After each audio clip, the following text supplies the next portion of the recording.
할렐루야.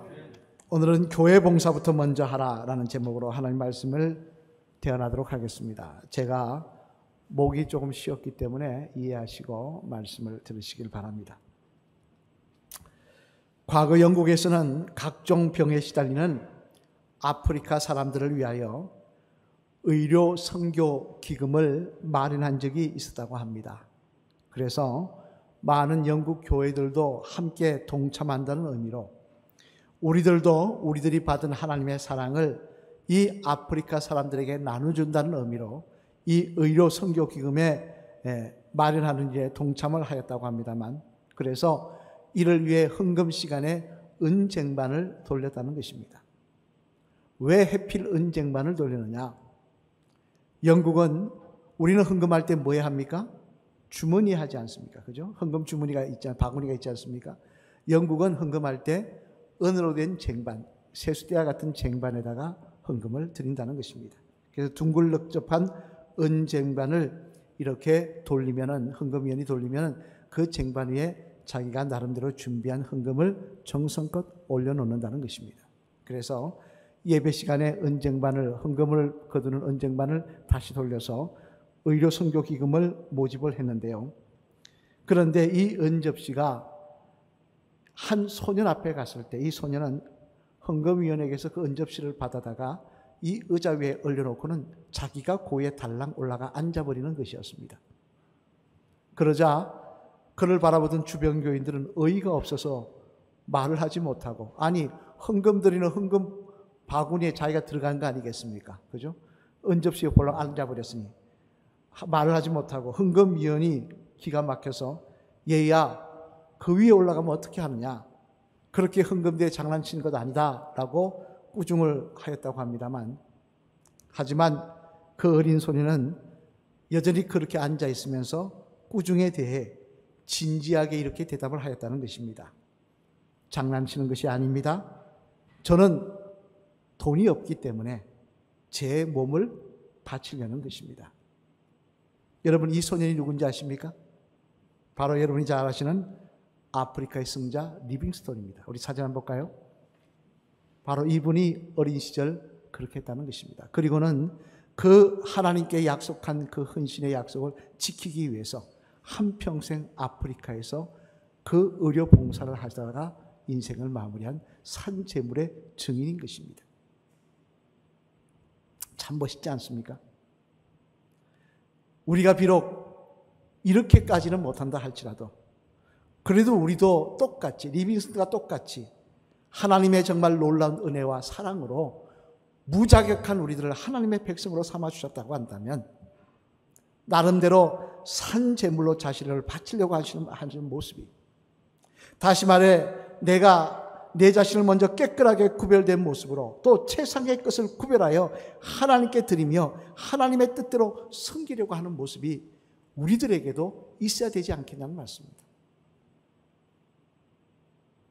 비록 리빙스톤 같이 그렇게 하지는 못한다고 할지라도 말입니다.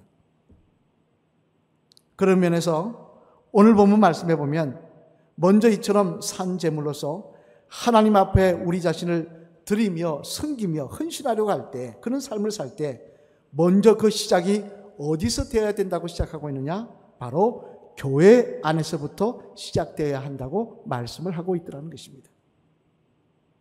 즉 교회 안에서부터 하나님 앞에 우리 자신을 산재물로 구별하여 드리며 하나님의 바람대로 성도를 섬기고, 그리고 그 다음에 사회에 나아가야 한다고 말씀하고 있더라는 것입니다. 여러분, 사실 그렇지 않습니까? 교회 안에서 하나님을 위하고 다른 성도를 위하는 그런 거룩하게 헌신하는 삶을 살지 못하는 사람이 어떻게 세상에 나가서 그런 삶을 살 수가 있겠습니까? 그것은 한낱 희망사항에 지나지 않는 것입니다. 립 서비스에 지나지 않는다는 것입니다. 따라서 우리들은 먼저 교회 안에서부터 산재물로 우리 자신을 구별하여 섬기는 모습, 즉 헌신하는 모습이 있어야 할 것입니다만, 그런데 오늘 본문의 말씀에 보면 교회 안에서 우리 자신을 산제물로 하나님께 드리며 헌신할 때에 우리들이 먼저 유의해야 할 점들이 있다고 말씀을 하고 있더라는 것입니다. 그래야 우리가 바른 헌신자로 끝까지 주님 앞에 설 수 있다라고 말씀하고 있더라는 것입니다. 그렇다면 여러분, 도대체 우리들이 먼저 교회 안에서 섬기며 헌신할 때 유의해야 할 점들은 무엇일까요? 무엇을 유의해야 하나님 앞에 끝까지 헌신자로 설 수가 있는 것일까요? 바라기는 오늘은 이 말씀을 살펴봄을 통해 그런 모습을 소유함으로 말미암아 저와 여러분들도 교회 안에서부터 하나님 앞에 바른 헌신자로 우리를 산제물로 드릴 수 있는 그런 주의 성도들 되시기를, 그런 하나님 앞에 칭찬거리가 많은 주의 성도들 되시기를 주님의 이름으로 축원합니다. 그러면 우리가 먼저 교회 안에서 섬기며 헌신할 때 유의할 점들은 무엇인가? 기도, 믿음 생활, 이런 기도, 찬송, 이건 다 개인적인 거니까 합당한 것이고요. 특별히 우리가 유의해야 될 것이 무엇인가? 그것은 첫째, 한번 같이 읽겠습니다. 시작. 우리 자신들에 대한 바른 지체의식을 가지고 헌신해야 한다고 말씀하고 하십니다. 뭘 가지고 헌신하라고요? 바른 지체의식을 가지고 헌신해야 한다는 것입니다. 오늘 보면 4절 5절 말씀 한번 같이 읽겠습니다. 시작. 우리가 한 몸에 많은 지체를 가졌으나 모든 지체가 같은 기능을 가진 것이 아니니 이와 같이 우리 많은 사람이 그리스도 안에서 한 몸이 되어 서로 지체가 되었느니라. 아멘. 무슨 말씀입니까? 사도 바울은 지금 산제물로 우리를 드리라 그러면서 먼저 교회에 대한 이야기부터 합니다. 교회 헌신에 대한 이야기부터 합니다.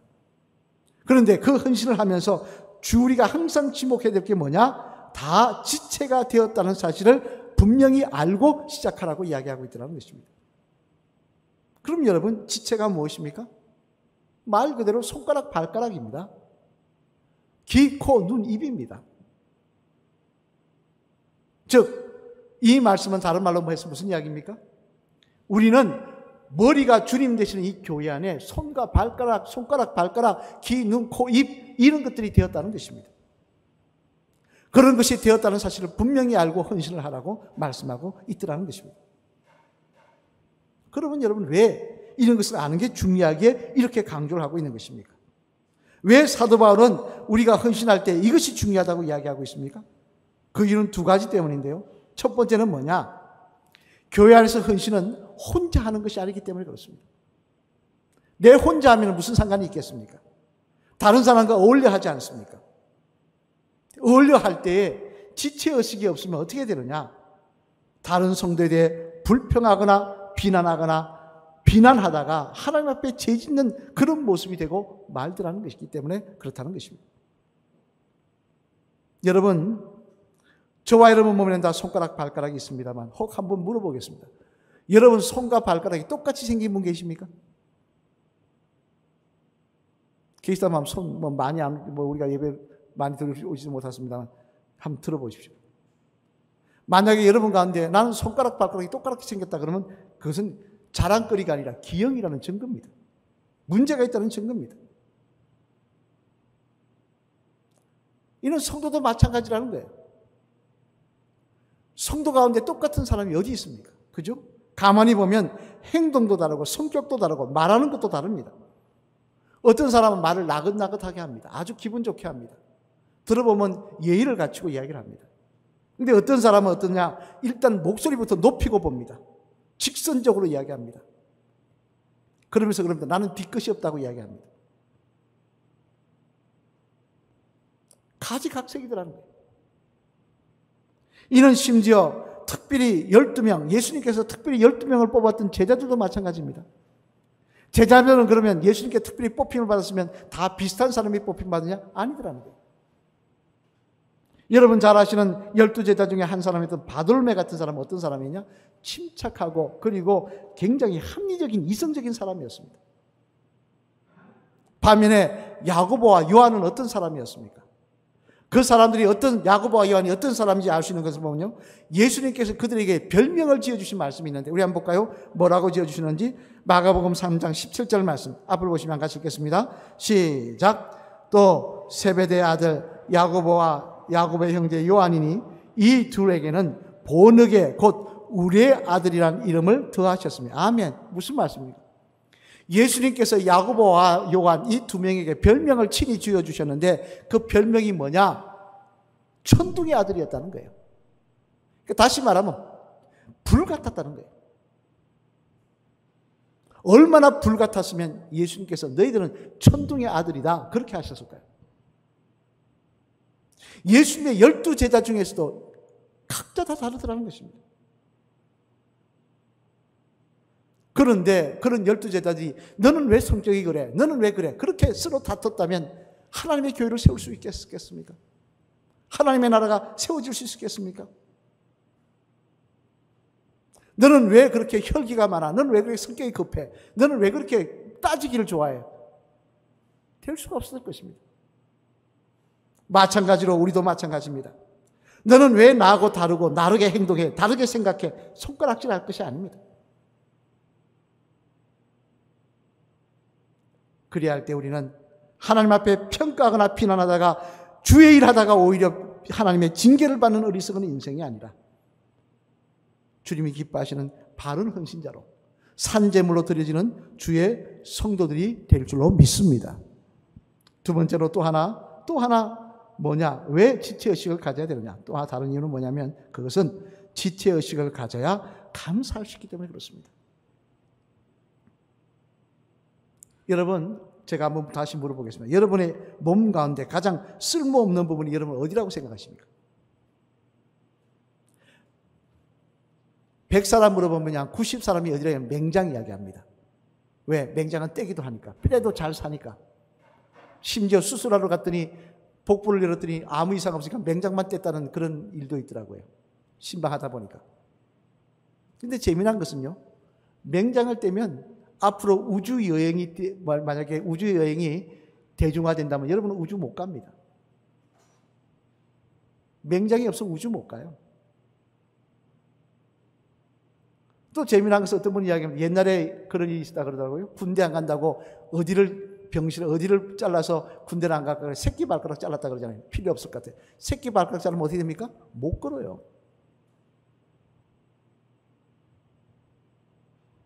하나님께서는 우리 몸에 다 필요해서 주신 것입니다. 이는 성도도 마찬가지라는 거예요. 하나님이 부르신 하나님의 백성도 마찬가지라는 거예요. 당장 여러분 사도행전 15장에 보면요. 사도 바울이 펄쩍 뛰는 사람이 있었습니다. 초반에. 나는 저 인간하고 같이 있기 싫어 하는 사람이 있었습니다. 누굽니까? 바로 마가였습니다. 마가복음을 적은 마가를 싫어했어요. 왜 싫어했습니까? 사도행전 13장 13절 말씀 한번 같이 읽어보실까요? 앞을 보시며 같이 읽겠습니다. 시작. 바울과 및 동행하는 사람들이 바보에서 배 타고 밤빌리아에 있는 버가에 이르니 요한은 그들에게서 떠나 예루살렘으로 돌아가고. 아멘. 무슨 말씀입니까? 사도 바울이 이제 큰 마음을 먹고 전도행을 떠납니다. 정말 큰 마음 결단을 하고 목숨을 걸고 전도행을 떠납니다. 바나바와 함께 1차 전도행을 떠나는데 그때 누가 나서서 같이 가겠다 했느냐? 마가가 나서서, 젊은 마가가 나서서 내가 도와드리겠습니다 하고 따라 나섰다는 것입니다. 그런데 어떻게 됩니까? 중간쯤 가다가 힘드니까 난 못하겠다고 돌아가 버렸어요, 집으로. 그러니 그 사명을 감당하는 바나바나 바울에게는 얼마나 힘이 들었겠습니까? 얼마나 마음에 큰 고통이 왔고 부담이 되었겠습니까? 집에 가는 너는 뭐고 일을 하는 우리는 뭐냐? 이렇게 되지 않았겠습니까? 그러다 보니 끝까지 결심을 지키기 위해 노력하는 이들의 마음을 상처를 줬던 이 마가를 생각하며 바울은 또 2차 전도여행할 때 또 따라 나서겠다니까 안 된다. 너는 절대 안 된다 했더라는 것입니다. 그러자 마가의 외삼촌이었던 바나바는 안 된다. 마가를 데려가자 그러니까 결국 바나바와 바울이 차로 헤어집니다. 그렇게 바울의 마음을 아프게 했던 사람이 마가였습니다. 그런데 디모데후서 14장 11절 말씀 보면 마가에 대해서 말년의 바울은 마지막 이제 너 나이가 들어 로마에 있는 바울은 로마 감옥에 갇힌 바울은 이 바울 마가에 대해서 뭐라고 말씀하십니까? 우리 한 같이 읽어보실까요? 디모데후서 4장 11절 말씀 앞을 보시면 같이 읽겠습니다. 시작. 누가만 나와 함께 있느니라. 내가 올 때 마가를 데리고 오라. 그가 나의 일에 유익하니라. 아멘. 뭐라고 이야기하고 있습니까? 마가 데리고 오라는 거예요. 그가 내가 사명 감당하는데 너무나 큰 힘이 되었던 믿음의 아들이었다는 것입니다. 이 말은 그때 처음에는 왜 저런 사람이, 저런 인간이 주의 일 하겠다고 와서 그래 하느냐, 실망시키느냐, 상처 주느냐, 우리를 힘들게 하느냐 그랬지만, 알고 보니까 하나님 그를 통해 일하시고자 하는 일이 있더라는 거예요. 이는 비단 마가만이 아닙니다. 1960년도에 미국을 휩쓴 대중문화가 있었습니다. 샌프란시스코에서는 머리에 꽃을 꽂고라는 유명한 노래 아시죠? 예? 그 노래가 탄생하게 된 그 문화가 뭡니까? 히피족입니다. 우리 사진 한번 볼까요? 히피족입니다. 이들이 주장했던 게 뭡니까? 기존 사회 질서를 다 무시하는 거였습니다. 그래서 이들이 추구한 게 뭐냐? 그 당시 양복을 입고 생활하던 그 정장 입고 사는 사람들을 비웃는 듯한 표시로 티셔츠와 청바지를 입었습니다. 이렇게. 그 특징이 티셔츠와 청바지예요. 두 번째로 이들의 특징은 뭐냐? 기존 문화를 질서를 파괴한 데서 마약인 마리화나를 피웠습니다.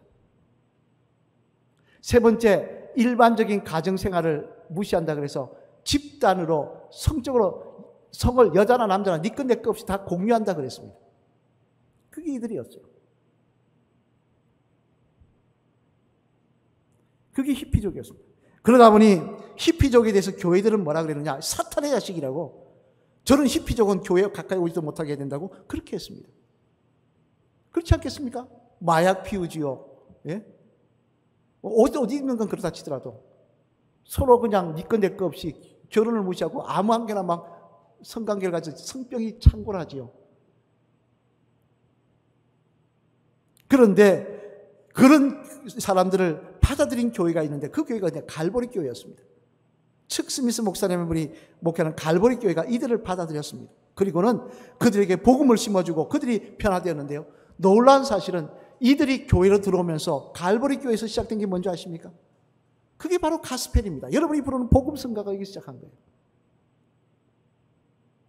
만약에 히피족이 이들을 교회가 배척하고 끝까지 안 받아들였으면은 오늘날 젊은 사람들이 듣고 은혜를 받고 주님 앞에 돌아오게 하는 그 복음 성가, 우리가 예배 말씀 끝나고 부르는 복음 성가가 교회에 있을 수 있었겠습니까? 다 하나님께서 필요하셔서 하나님의 자녀로 불러주신 것입니다. 다 하나님 뜻이 있으셔서 하나님 자녀로 불러주시고 선택하시고 그를 통해 일하시고자 하는 일이 있다는 것입니다. 따라서 우리가 지체의식을 가질 때 저 사람도 하나님께서 필요하신 사람이라고 부르신 사람이라는 지체의식을 가질 때 저 사람은 나와 다르지만 나는 손가락이지만 저 사람은 발가락으로 부르셨다는 지체의식이 있을 때 우리는 감사할 수 있는 것이며 하나님의 교회는 그를 통해서 세워져 가고 있는구나 라고 우리는 주님 앞에 기뻐할 수가 있다는 것입니다. 에베소서 4장 16절 말씀해 보면요. 그래서 사도 바울은 이렇게 말씀하십니다. 함께 우리 에베소서 4장 16절 말씀 같이 한번 읽어보실까요? 앞을 보시며 시작. 그에게서 온몸이 각 마디를 통하여 도움을 받음으로 연결되고 결합되어 각 지체의 분량대로 역사하여 그 몸을 자라게 하며 사랑 안에서 스스로 세우느니라. 아멘. 무슨 말씀입니까? 각 지체가 분량대로 역사해요. 손은 손 역할하고 발가락은 발가락 역사해야 몸이 건강해지고 자랄 수 있듯이, 그렇지 않습니까 여러분? 손이 밥 먹는 거 귀찮다고 밥 안 먹기 시작하면 우리가 밥 먹을 수 있습니까? 마찬가지로 우리가 서로가 지체됨을 인정하며 결합해야 하나님의 교회가 건강하게 자랄 수 있으며 그 헌신을 통하여 하나님의 역사가 날 수 있다는 것입니다. 여러분, 우리는 하나님 앞에 나와서 우리 삶을, 우리의 몸을 산제물로 드리려고 합니다. 이를 위해서 먼저 교회 안에서 헌신하려고 합니다. 헌신하실 때 먼저 지체의식을 가지시길 바랍니다. 저 사람은 나와 달라. 왜 저 모양이야? 믿음이 왜 저것밖에 안 돼? 불평할 것이 아니라 하나님, 저를 통해서도 하나님 일하시는 것이 있을 줄로 믿습니다. 저를 통해서 하나님 역사하실 일이 있는 줄로 믿습니다. 저를 통해서도 부족한 나를 통해서 일하시는 것처럼 부족한 저를 통해서도 하나님 함께 하셔서 이 홍제교회가 하나님 기뻐하는 교회로 만들어 가실 줄로 믿습니다. 그런 고백이 저희들에게 있을 때 우리는 하나님 앞에 흔들리지 않고 아름답게 헌신하는 주의 성도들이 될 줄로 믿습니다. 그런 지체의식이 있는 저와 여러분 되시기를 주님의 이름으로 축원합니다. 둘째로 또 하나 우리가 하나님 앞에 먼저 산재물로 헌신할 때 또 하나 무엇을 알아야 된다고 말씀하거든요. 우리 같이 읽어보실까요? 앞을 보시면 시작. 우리 자신에게 주신 은사를 바로 알고 헌신해야 한다는 것이라고 말씀을 하십니다. 뭘 바로 알아라고요? 은사를 바로 알고. 나에게 주신 은사를 바로 알고 헌신하는 것도 있어야 된다는 것입니다. 오늘 보면 6절로 8절 말씀 앞을 보시면 같이 한번 읽겠습니다. 시작. 우리에게 주신 은혜대로 받은 은사가 각각 다르니 혹 예언이면 믿음의 분수대로, 혹 섬기는 일이면 섬기는 일로, 혹 가르치는 자면 가르치는 일로, 혹 위로하는 자면 위로하는 일로, 구제하는 자는 성실함으로, 다스리는 자는 부지런함으로, 긍휼을 베푸는 자는 즐거움으로 할 것이니라. 아멘. 무슨 말씀입니까? 우리가 또한 하나님 앞에 산제물로 헌신할 때 또 하나 중요한 게 뭐냐? 은사를 알고 은사대로 헌신하는 게 중요하다는 것입니다. 왜 그렇습니까? 왜 은사를 바로 아는 게 중요합니까? 그래야 억지 춘향이 하지 않을 수 있기 때문에 그래요. 그래야 끝까지 헌신하며 그 헌신을 통하여 하나님께 영광 돌릴 수 있기 때문에 그렇습니다. 찬양을 좋아하면 찬양을 통해, 내가 찬양을 좋아하니까 찬양을 통해 하나님께 영광 돌리면 나이가 들어도 무슨 상관입니까? 미국의 교회 가보세요. 성가대 머리 하얀 분들 많이 계세요. 찬양으로 기뻐하는 겁니다. 내가 가르치는 게 즐거우면, 은사를 받았으면 교사로 봉사하는 거예요. 미국 뉴욕에 가면 할레하우스라고 하는 영화원이 있습니다만, 이 영화원이라는 게 어떤 곳이냐? 마약 중독 또 알코올 중독된 아기 엄마들이 있습니다. 미국에는요. 근데 이 아기 엄마들에게 그 아기 엄마들을 치유하기 위해서 이 특별 시설, 나라에서 만들면 마약 치료자들 시설, 알코올 중독자 치료 시설에 엄마들을 보내는데, 문제는 엄마들이 가고 나면 아빠들도 있는 것도 아니고 그런 집안은 다 가정이 파괴됐지 않습니까? 아빠가 있는 게 애들이 갈 데가 없는 거예요, 애기들이. 그래서 그 애기들을 위탁 가정을 찾아서 연결해 주어서 그 엄마가 그 시설에서 퇴원할 때까지 맡아주는 가정에 연결해 주는 일을 하는 것이 이 할레하우스라는 곳입니다. 그래서 자원하는 사람들 중에 이 아기들을 좋은 가정을 골라서 보내주어서 적게는 몇 주에서 길게는 1년까지 넘게까지 아기들을 돌보게 하였는데요. 그런 할레하우스에 자원하여 아기를 돌보겠다고 자원한 사람 중에 최고령자로 클라라 헤일이라는 할머니가 계시다고 합니다. 뉴욕에 거주하시는 분이셨는데요. 이분의 나이는 우리 나이로 80세였습니다. 80세 된 할머니가 아기를 받아서, 여러분 아기 보는 게 얼마나 힘듭니까? 그런데 그걸 받아서, 그 아이를 받아서 몇 개월간 돌봐주는 겁니다. 기쁨으로. 사회에서 모범이 돼서 상을 받으셨대요. 한 번은 신문사에서 물어봤다는 겁니다. 왜 이런 일을 17년 동안이나 계속하고 있느냐고. 그랬더니 이분의 대답이 뭐냐? 자신은 교회에서 유아부 아이들 돌보는 것이 너무나마 좋았다는 거예요. 애기들 봐주고, 걔들 챙겨주고, 다독거려주고, 걔들에게 찬송 불려주고, 그게 너무 좋았다는 거예요. 그 일을 하다가 나중에는 이것이 나에게 주신 하나님의 은사임을 깨닫고는 이제래 한 걸음 더 나아가 이 할레하우스에서 모여주는 아이들을 돌보는 일까지 하게 되었다는 것입니다. 그러면 환하게 웃는데요. 여러분, 얼마나 아름답습니까? 한평생 왔다 가는 인생인데 이렇게 사는 인생 멋지지 않습니까? 어떻게 이런 일을 할 수 있습니까? 은사를 알기 때문에. 그 일을 할 때 기쁨이 오기 때문에 그런 것입니다. 기쁨이 없으면 감당할 수 없는 거예요. 우리도 마찬가지입니다.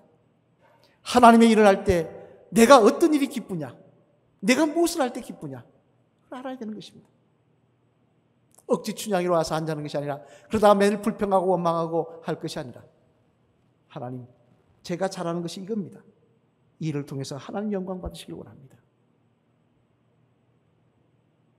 그런 모습이 우리에게 있어야 된다는 것입니다. 그래야 할 때 우리 헌신이 중간에 반짝하는 헌신이 아니라 끝까지 가는 헌신, 삶을 통하여 하나님께 영광 돌리는 그런 헌신이 될 수가 있다는 것입니다. 고린도전서 12장 8절로 11절 말씀해 보면요, 사도 바울은 이렇게 말씀하십니다. 우리 한 같이 읽어보실까요? 시작. 어떤 사람에게는 성령으로 말미암아 지혜의 말씀, 어떤 사람에게는 같은 성령을 따라 지식의 말씀, 다른 사람에게는 같은 성령으로 믿음을, 어떤 사람에게는 한 성령으로 병 고치는 은사를, 어떤 사람에게는 능력 행함을, 어떤 사람에게는 예언함을, 어떤 사람에게는 영들 분별함을, 다른 사람에게는 각종 방언 말함을, 다른 어떤 사람에게는 방언들 통역함을 주시나니 이 모든 일은 같은 한 성령을 행하사 그의 뜻대로 각 사람에게 나누어 주시는 것이니라. 아멘. 무슨 말씀입니까? 하나님은 오늘도 우리에게 각 사람에게 은사를 주신다는 것입니다. 하나님을 섬길 수 있는 은사를 주신다는 거예요. 그 은사를 우리가 깨달아 주님 앞에 그 은사를 통하여 영광 돌릴 때, 헌신할 때, 그 헌신은 우리에게 짐이 되는 것이 아니라 기쁨이 될 것이고 감사가 될 것이고 찬양이 될 것이고 감사의 자리가 될 줄로 믿습니다. 사랑하는 성도 여러분, 교회는 하나님이 거하시는 하나님의 집입니다. 예수님이 피로 사신 곳입니다. 이곳에는 예수님의 피 비린내가 흐르는 곳입니다. 따라서 우리들은 하나님 앞에 우리 자신을 산제물로 드리려고 한다면 먼저 교회에서부터 그 모습이 시작돼야 할 것입니다. 사도 바울도 그래서 산제물로 드리라고 하며 그 다음에 교회 이야기를 하고 있는 것입니다. 이렇게 드려라.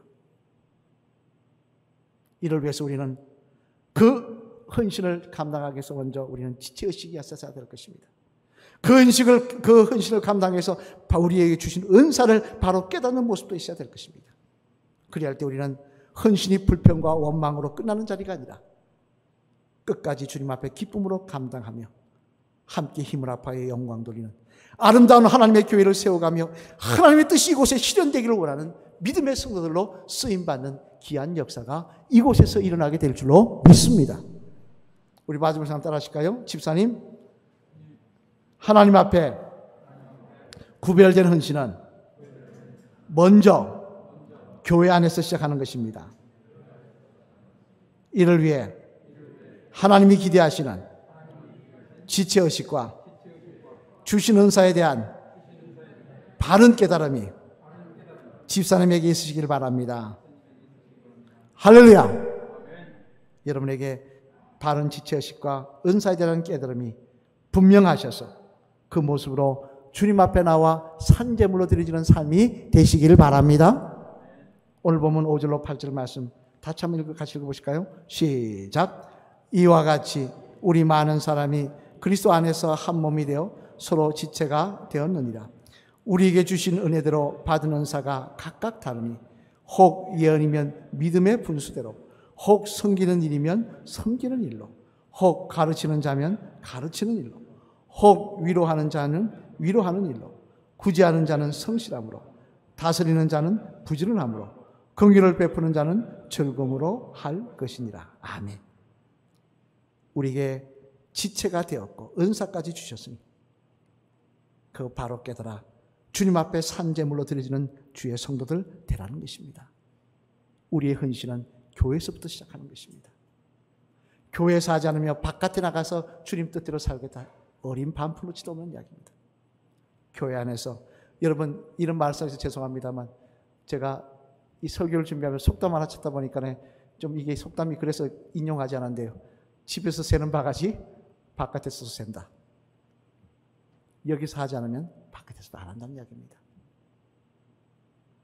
우리가 지체의식을 가지고 바른 은사에 대한 지혜를 가지고 주님 앞에 교회에서 헌신하는 삶을 살 때 우리는 하나님 앞에 산제물 되어서 끝까지 영광 돌리는 주의 백성들 될 줄로 믿습니다. 이를 위해서 오늘도 지체의식과 바른 은사를 사모하시는 저와 여러분 되시기를 주님의 이름으로 간절히 축원을 드립니다.